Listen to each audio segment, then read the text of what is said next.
In this video, I am still working on my own PTSD with Spirograph, and I'm also somewhat working on building a language. Now, I had given definitions to these four colors you see here. Yellow was the earth, blue was water, pink is people, and green is plants. And so then I added ink color definitions, where black is night, green is earth, red is life, and blue is common. And so that gave me 8 elements using a math-based spirograph.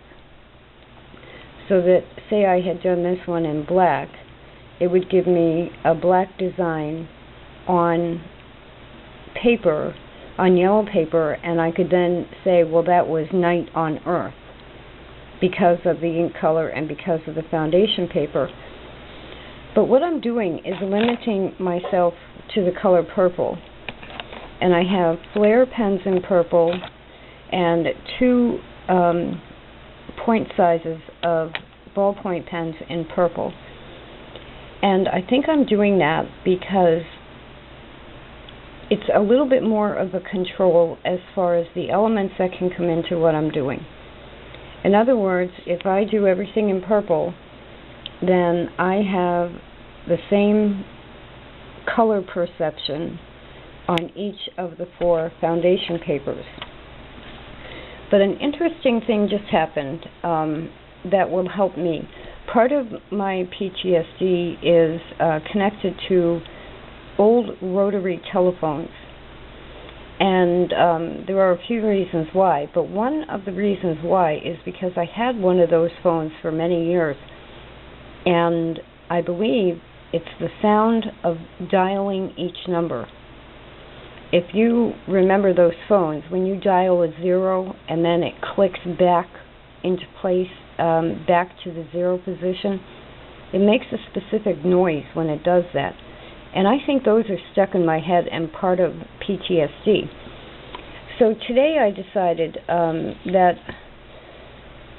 one thing that everybody has to do, but especially as an artist, is each day you have to invent something new. This is really inventing. Now, granted, I'm not painting freestyle. There are so many free-form expressions of art. I'm using inexpensive materials and trying to focus just on the design that I'm coming up with only a few foundation definitions. But at the same time, I'm working on building a language. So, as I said, I've eliminated the ink color definitions for this part of the experiment, and purple is a consistent color with all of these. So, thinking I had to invent something today for my language, I decided to start numbers. So this design is going to mean 0. And you can see it's a circle, so that's a pretty easy correlation. And then I said, okay, well, this one will be 1 and 2 and 3. So what I've done is invent my own designs that mean these particular numbers. And I'm sitting here thinking about them, saying, well, you know, it's supposed to be a language, but you can't really duplicate these because I did them freehand. I didn't follow instructions or make a specific preset design. So this is really my definition of the number 1. Now, they could be photocopied and used that way as a broader language, but this is really for my own use. And then when I realized, I think these are the sounds of the phone. So this is what a 0 sounds like to me. This is what dialing a 1 sounds like to me. 2, and the 3. In other words, PTSD, you have a traumatic event, and your brain holds on to that moment as a permanent thing. And that is where a lot of waking dreams or trauma come from, because you're continually reliving the same thing. Now, I actually have gotten hit by lightning twice. The first time was when I was 3, and I was playing with the phone. And we lived in a place where lightning used to bounce around all the time. And my grandfather had been hit, my uncle had been hit. And one day I was sitting there at 3, pretending I was on the phone, talking to somebody, and the phone got hit. And I think that truly had me grow some attachment to the old black rotary phones. In other words, it became a part of my life that even though I've had all kinds of different... I was saying that even though I've had many different types of phones over the years, the sound of the numbers has become more or less wired into my brain. So as I'm doing this PTSD experiment and I need to invent something, I am inventing designs that are that noise of each number on the dial of the phone. So why does this matter to anyone else? It's evidence to me that by giving yourself at least 4 basic definitions, in this case with a color background, and then if you want to, adding the other 4 elements of the ink color, or sticking to one ink color for more consistency, you then are creating or inventing a language based on your own experience. So in my case, part of my PTSD, I'm not afraid of the phone, but it's like my best friend, because I'll always know what it sounds like when you dial a phone. So part of my language will always have this in here. Now, for me personally, I've actually recently purchased an old black... My camera is acting up. I have recently purchased an old black phone again, and even though it's not a traumatic thing, what I'm going to do when it gets here is I'm going to dial the numbers and see if it feels like it connects with these, to see if I'm correct. Now, as far as PTSD goes, if I either put these on a background paper and make them ACEOs, or even put them in a book, or put them on cards somewhere,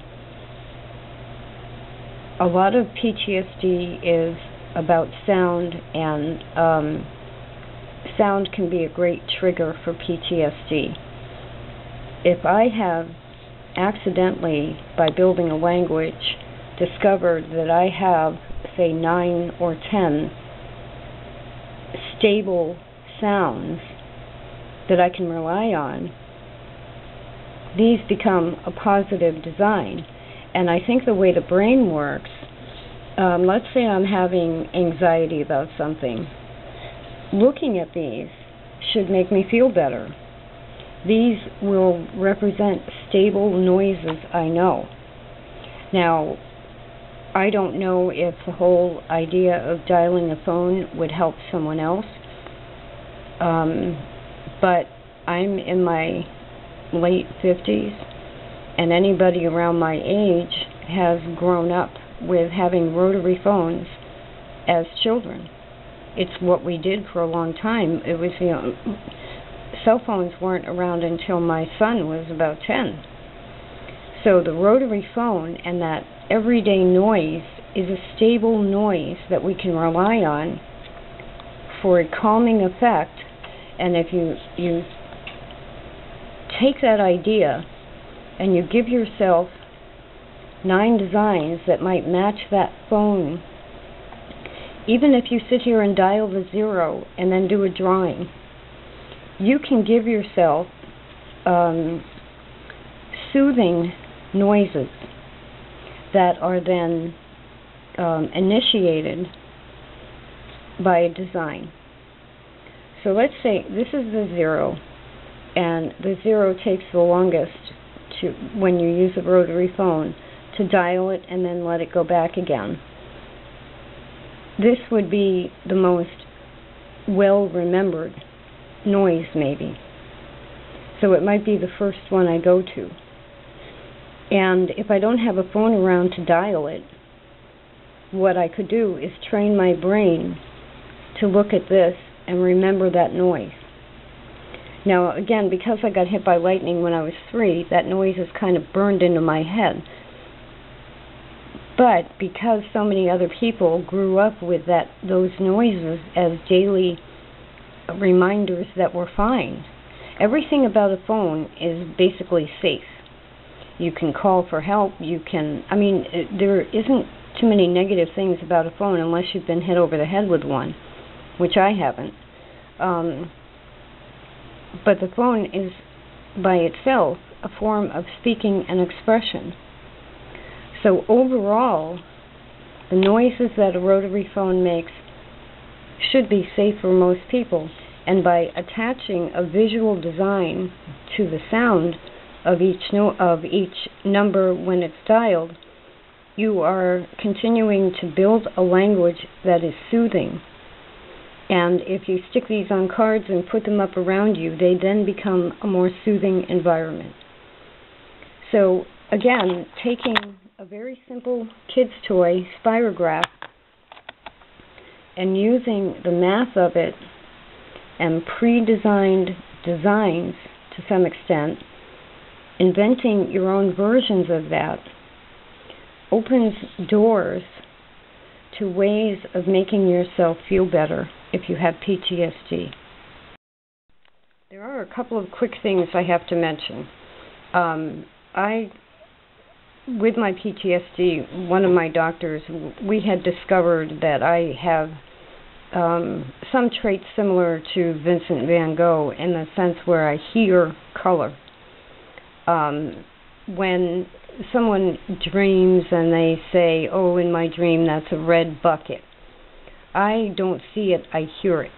So I don't have visual dreams, I have audible dreams, and I hear color. And it's kind of a strange thing, and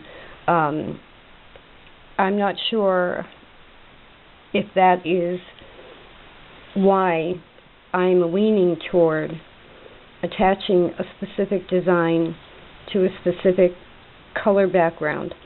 I do think it will help everybody, because yellow means earth, blue means water, pink means people, green means plants. You then have a basis, and in this case with noises, you have a basis to put your noises on. Now, as far as the phone and dialing, you never know what you're going to run into. I was working on building a language and inventing something today, and accidentally have discovered that I probably have those noises of dialing a phone in my brain as part of the PTSD from getting hit by lightning. But at the same time, when my father got sick, when he fell down, I was the one who called him every day. Out of the 4 of us kids, I was the one who called my father every day. And the day he fell down, I couldn't get through to him on the phone. And I have always felt somewhat responsible. I don't feel guilty, but I feel responsible, because if I had started calling him an hour before, I might have reached him before he fell down. I might have been on the phone with him when he fell down. So that is obviously a huge deal in my current life. But as I'm working on general PTSD, all of a sudden this positive aspect shows up, where when he fell down, I had a cell phone, and it was through my computer and the cell phone that I was trying to reach him. So obviously that's kind of what I was saying, that obviously the way that my father fell down is going to be something that is in the forefront of my thinking, but yet working on general PTSD, reinforcing positive, has had me come across the phone noises from an earlier time, before cell phones, before trying to reach him on a cell phone or a computer, and the comfort of a rotary phone. So I don't know why this happened today, where I just sat down to invent something, and I come up with, gee, if I assign what I think are my safe noises to designs, that's what I started doing today. And by doing that, I've all of a sudden probably lessened any responsibility feeling around the day that my father fell down, that I didn't call him soon enough. So I was working on earlier trauma definitions with the phone and the lightning, and yet it'll end up helping me with something that happened later in my life. So again, I can't recommend Spirograph and simple designs on 4 colors of paper any stronger than I am, really, as far as getting the trauma down in a way where you can then use it as either a reminder. If these were all nightmares, then I'd probably put them in a book and not look at them, but I would have gotten them out. Since they're going to be positive noise designs, I can keep them around and they're reassuring. It really does seem to help with PTSD.